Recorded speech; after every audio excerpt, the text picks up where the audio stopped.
All right, in this video, I want to go over my foolproof programming strategy when working with high school kids, but this could be applied to other demographics as well.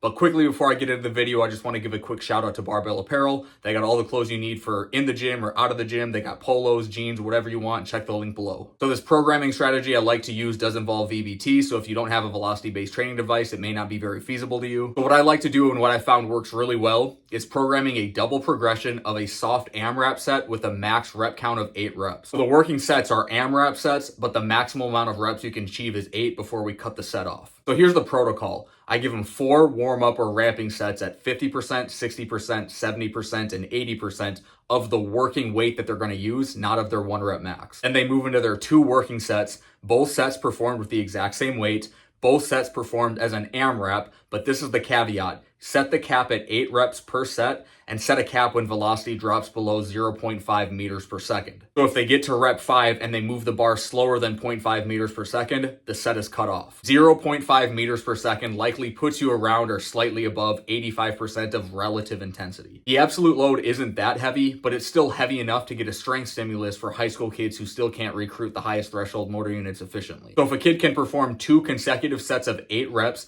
with all reps being above 0.5 meters per second, they can add weight the next session. They're getting a lot of reps at lighter weight, but it still gets harder and the internal load increases with each rep of each working set. This works really well because they have both a rep goal and a velocity goal, and they have to achieve both of those goals to add weight. And it's objective. A kid can't roll their eyes or complain if you don't let them add weight. Without the VBT device giving you the direct feedback on bar speed, they can probably squeeze out all 8 reps. Then you have to rely on your eye to judge whether or not they can go up in weight.